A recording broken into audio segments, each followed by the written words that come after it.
This is a Dragon Blazer production.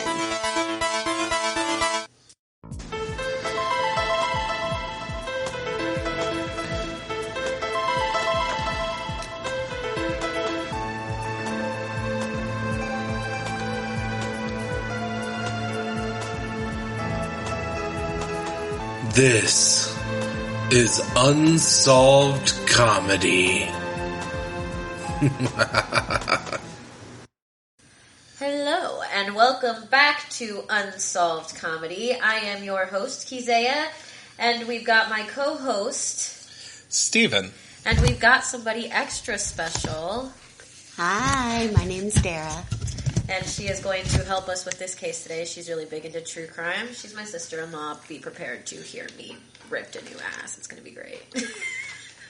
Picking on Kezaya is one of my favorite pastimes. It's all of our favorite pastimes. Of course. Even though most of the jokes that you've heard on this podcast, picking on anybody, are all picking on Steven.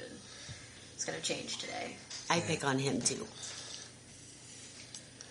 Alrighty. So, the case that we're covering today is the third episode of the Unsolved Mysteries reboot called House of Terror, which, first of all, we're going to do our normal. I don't feel like you gave the best inflection on that.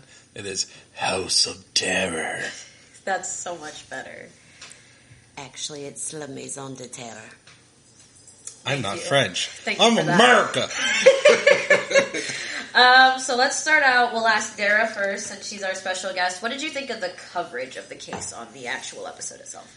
I mean, it was pretty decent. There was a lot of details that I feel like they could have delved into a lot more.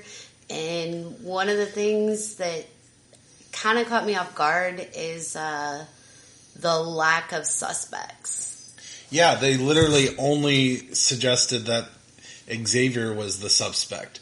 That's it.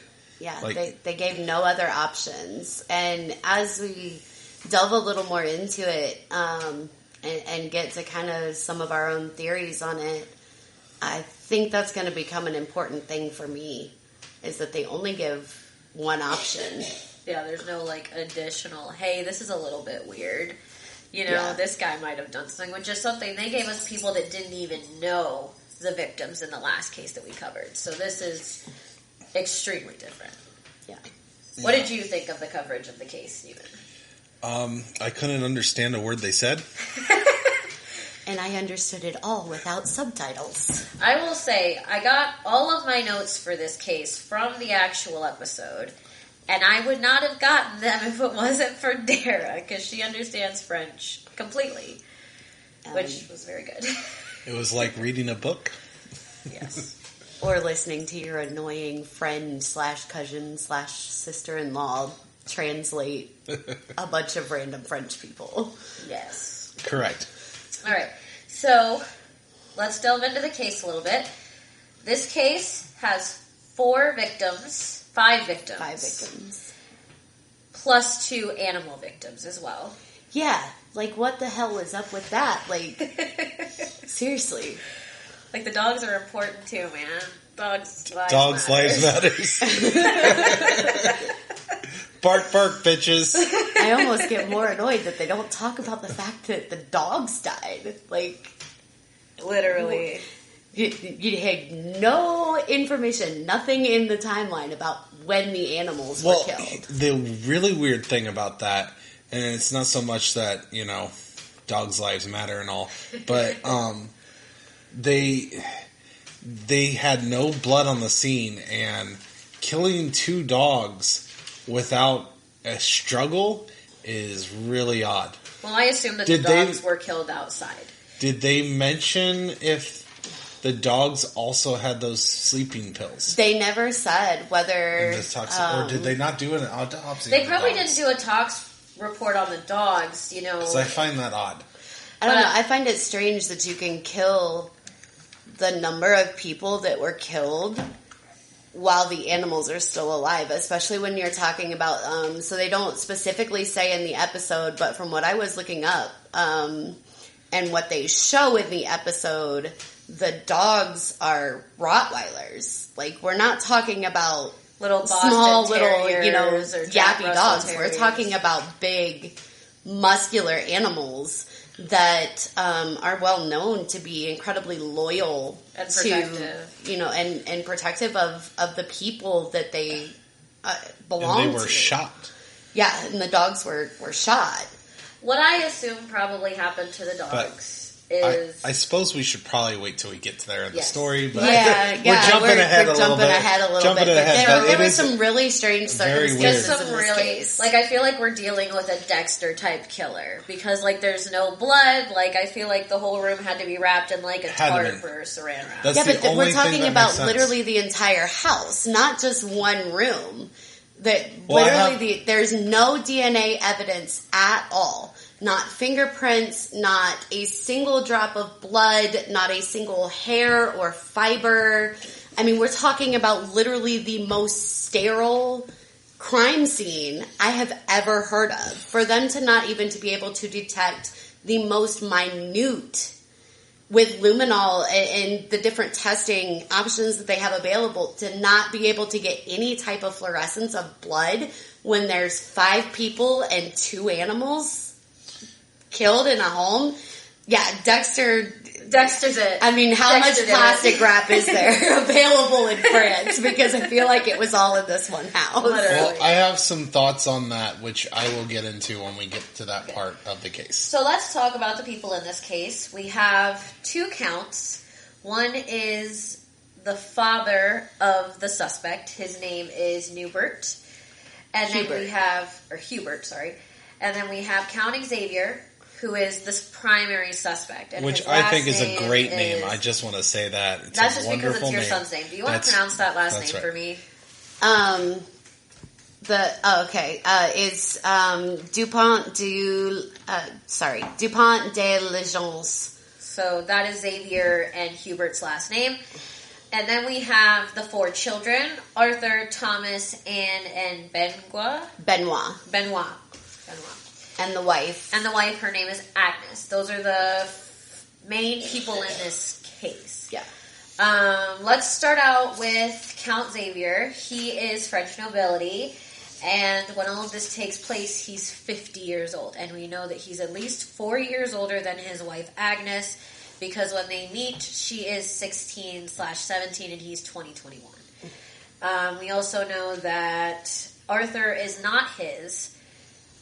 Xavier breaks up with Agnes after they meet for about a year's length of time, and comes back and she's pregnant with somebody else. She did some bounce. Yeah, and it was considered incredibly taboo amongst the French nobility even today for there to be an unwed mother, and even more unheard of for another member of French nobility to marry that woman and adopt their illegitimate child and give them a legitimate name. He's a very courageous douchebag.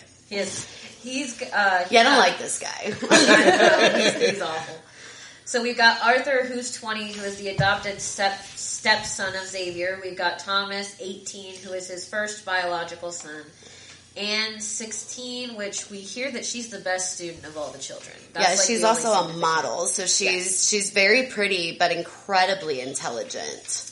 And then Benoit is 13. Let's see. So on the 11th, we notice that... 11th of April. The 11th of April in 2011. We notice that the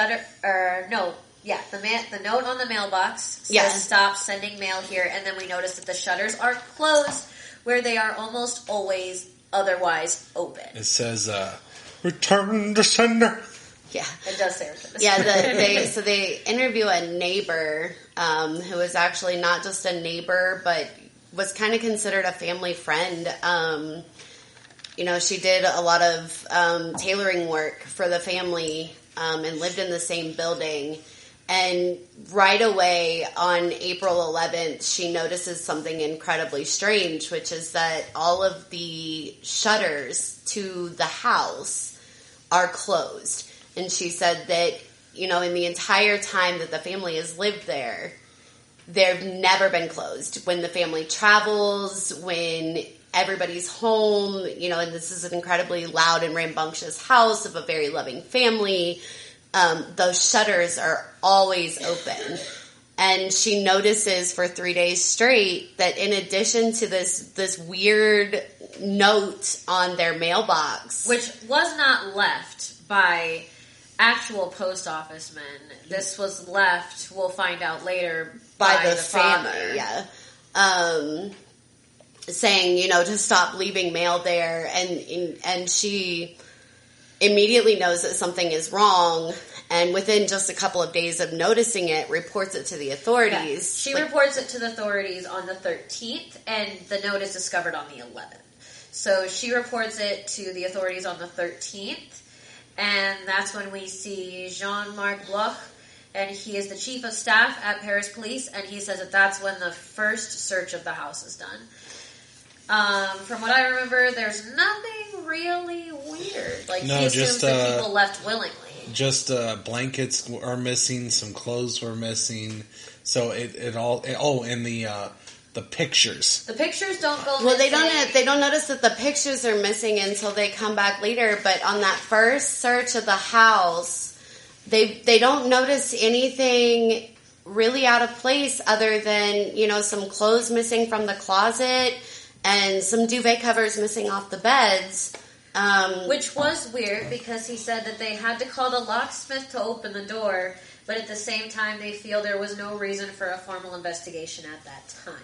Yeah, essentially said that they feel like the family just kind of packed up and left voluntarily, kind of a little bit of in a hurry, which was a little odd, but nothing suspicious in the home. Right.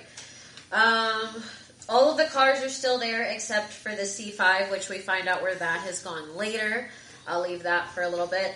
But then we have a couple of letters that arrive on April 9th through the 14th. They arrive to different people in that timeline. So on the 9th, a certain person gets a letter, and throughout those days, each person gets a letter. And some of those people included friends and family, particularly Agnes's family was really concerned when they received this letter, and this letter is... It's very weird. I have some pieces written down. The first line of the letter is, "We are being looked after by the American government." Yeah, that essentially goes on to say that Xavier is actually an undercover agent for the DEA. Yeah, so he's actually been brought in by the American government to infiltrate a drug ring, and this included changed identities for the family, and in the letters it also says we will be completely uncontactable. You won't be able to reach us in any way. Okay, so this is weird. This is bizarre as all get out. And I remember you saying that it was... Did you say it was Agnes's family that sent the letters? No, it was Agnes's family who received the letter and was incredibly concerned about it because it didn't line up with anything that they knew to be true of Xavier or Agnes or any member of the family. But then there was, Bruno, Xavier's best friend, who's like, oh yeah, I can totally hear Xavier saying this. He's this incredible man who's lived this huge life, and I could totally see him being an undercover agent for the DEA because that's what we all think of our best friends, right? No. Well, and the weird thing is that it's odd. This letter is addressed to these people and signed by Agnes and Xavier, apparently. But it makes no mention of the children except that they're being looked after by the American government. Now, how possible? Because, okay, so Xavier, based on what we know after watching the episode, essentially disappears. And, okay, so if I did this, and I sent a letter, this is really elaborate to send. So, especially when is there we find out any kind of basis of truth, do you think, on this letter? Well, so we find out in the episode, too, that from 2001 until very early into 2011, the family actually lived in Florida, in the U.S. Yeah, they fucked it all up and they lost all of their money, but they they tried to move to Florida. They tried to move to Florida, but they did it for 10 years before No, it they tried completely. for 10 years before they had connections to the U.S. Now, how likely is it that this random French nobleman is an undercover agent for U.S. authorities? Very unlikely. I mean, there would have to be some other agencies involved, some other Not police forces. The U.S. doesn't just assume authority over places in France. get all that. Not to mention that these people were staunch Catholics. So imagine the things that you have to do as somebody undercover infiltrating a drug ring. You have to potentially kill people. You have to potentially have sex with people that somebody are not doesn't your have a wife. problem killing people. Well, yeah, somebody's. I just, I mean, or dogs. Yeah, Or really, dogs. honestly. Or children. But Children. It would be a lot. It's a lot easier to believe when we find out what his motives would be, that he did this for those motives, as opposed to he was actually a spy for the DEA, because that entails so many things that would go against his religion. I just feel like it's super elaborate if it was completely fake. And, wouldn't it have been easier to be like, we went on vacation? I mean, yeah, but being on vacation isn't a long-term answer. He didn't want them to ever look for the bodies. I mean, it's okay, but you don't show up and people are going to look for the bodies. They got that letter, and people still looked for the bodies. Yeah, so they got these letters, and essentially Agnes's family read the letter and immediately went to the district attorney and was like, "Yo, dude, this doesn't make sense. My daughter and my grandchildren just up and disappeared, and so did my son-in-law. But I get this letter saying that my son-in-law is an undercover agent for the U.S. authorities, and we know that they've, made all of these attempts and to move to the U.S. and it essentially, screwed their financial situation beyond repair, which nobody knew about. His children all attended private schools and universities, and he's French nobility, which they expect to have money, and nobody knew that old man had just straight up spent all of their money. Now, and let's talk for a minute about how many times the cops went to this house, because it's an excessive amount.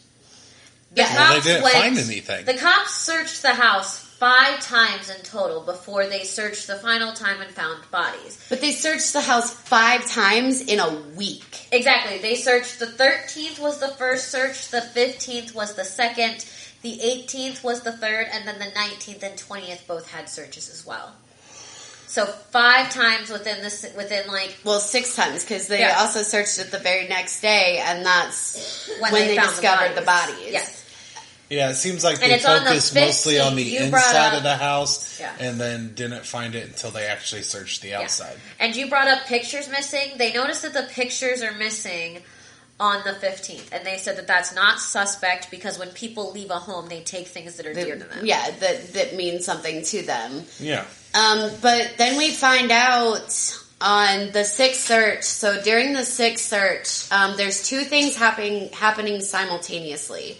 So there are police officers searching the home and surrounding area, and at the same time, the district attorney is giving a press conference basically saying that they're going to launch a formal investigation into this disappearance, that is very worrying, that this whole family is missing. And in the middle of the press conference, so we're talking, he's literally speaking to the media. Yeah, and he stops the press conference dead in its tracks to take a phone call. And what we assume that phone call said is, hey, you need to stop this. We just found bodies. Because he says that they're going to delay the press conference after he gets off the phone. And they don't really come back to that either. No. Well, they kind of do.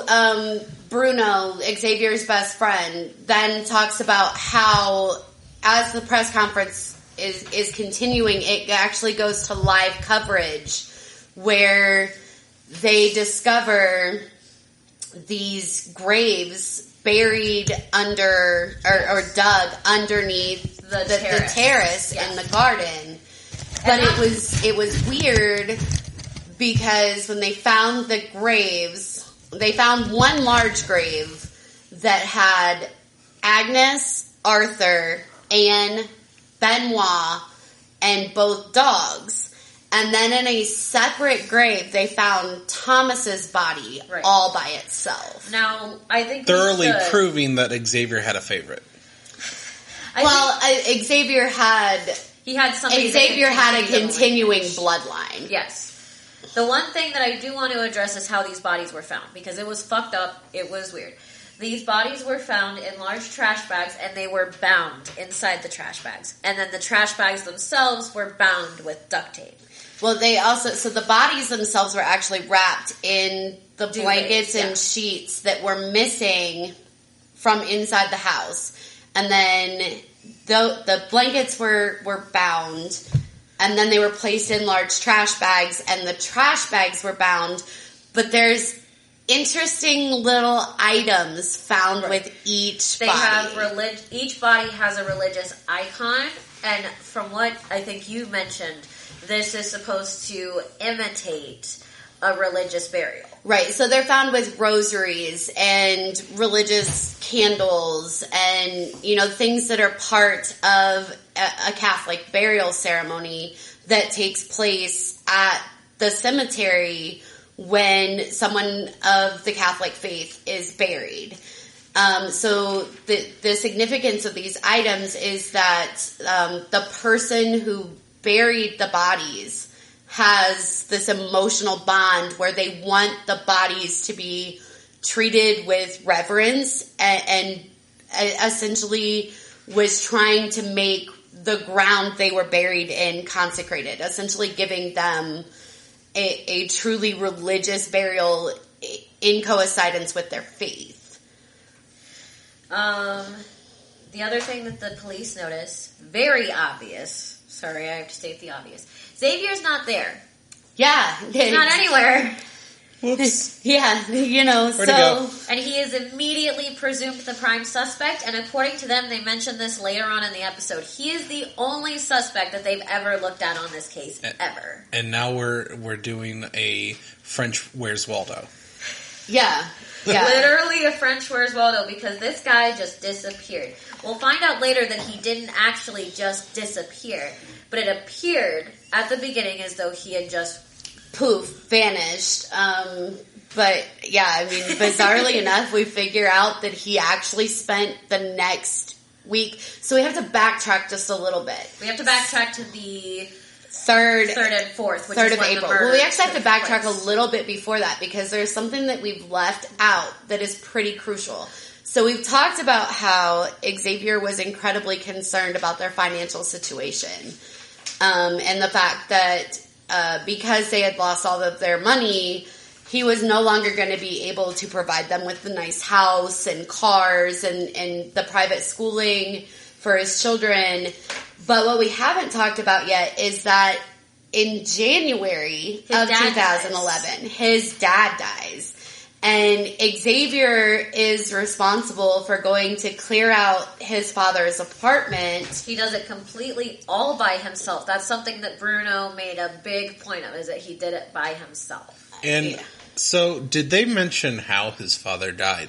They said he just said he had an illness, that it was a totally natural death. He had an illness, and he was lonely, and he was in poverty. They said that all of those things contributed to his death. Which was something else that was kind of not well known, was that his father had also lost all of his money.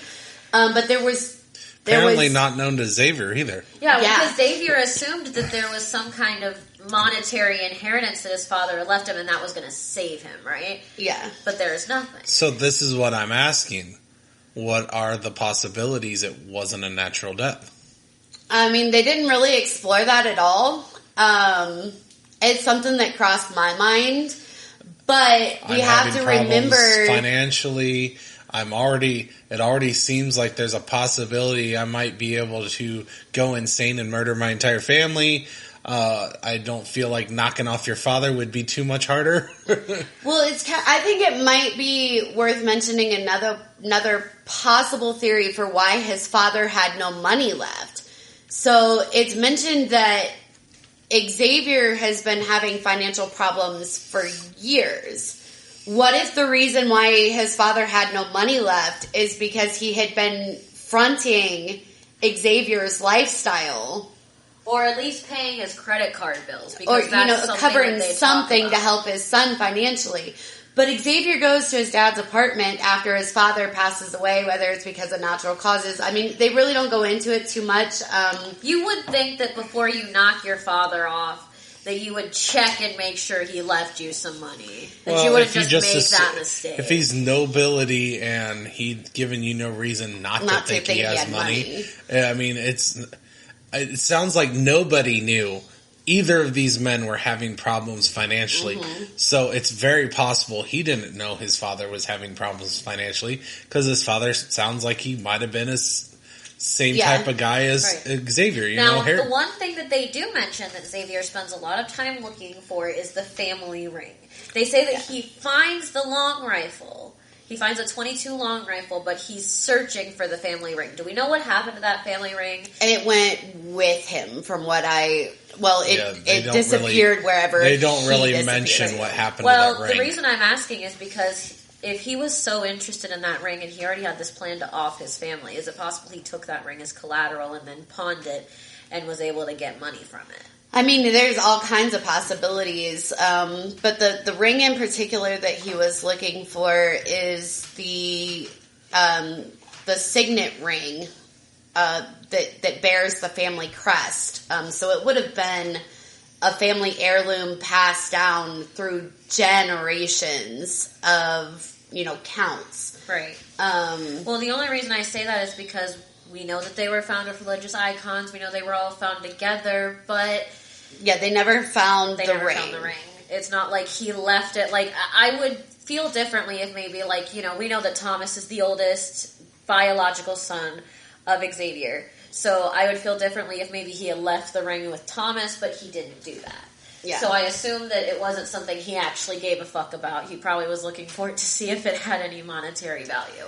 So Xavier goes and searches his father's apartment. He finds the ring, and we learn all this through another neighbor of... Yeah, this is a family friend. His name is Michael Calvi.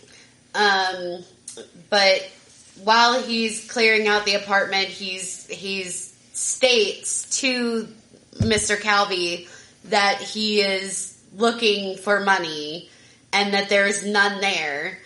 But the only thing of importance that he inherited other than the ring is this .22 long rifle that belonged to his father. And that weapon becomes an important thing to look at the timeline of right from the beginning of when his father passes away too, because within 12 days of his father passing, Xavier files for and gets a firearm permit and spends a significant amount of time learning that weapon, and then within less than a month before his family is found dead, he purchased a silencer. Yeah, the silencer that he purchases it on March 12th, and it says that he obtained the firearm license on February 2nd. Okay, so I have a question. Yes. Because I don't really know a lot about gun licenses, all that kind of stuff. Not really a gun owner myself. Well, I'm trying to figure out how he was allowed to keep it, because France has the same gun laws as England. And did he just get to keep it because he was nobility? Because they're not technically allowed to have them. I mean, I'm sure there's some particular weapons or circumstances in which those weapons are grandfathered in that law. I mean, if it's a family heirloom, I mean, because we don't really know any history of the gun itself other than it was obtained when his father passed away, and then he spent, I mean, it even says at one point that he took two of boys, his... So you're saying that France is very similar to England's laws. What are the laws that you're talking about? Civilians are not allowed to have guns. The cops don't even have guns in the UK. In the UK, if they need a gun, they have to wait for a specialized gun officer. The cops don't even have, like, our cops have readily available guns on their hips 24/7. They do not. If they're dealing with a situation where they need a firearm, they need to call a hotline. The hotline transfers them to the specific department that they need, and then a cop with a gun will be sent to them if they're not doing anything else. Okay, so how is he able to get a gun license if that's the case in France? Well, like I said, it might be because, I mean, I haven't researched it that deeply. I'm not that familiar with gun laws in France, but there's probably a clause that stipulates if it's a family heirloom type weapon. I get that with the family heirloom, he could be able to have the gun because it's passed down.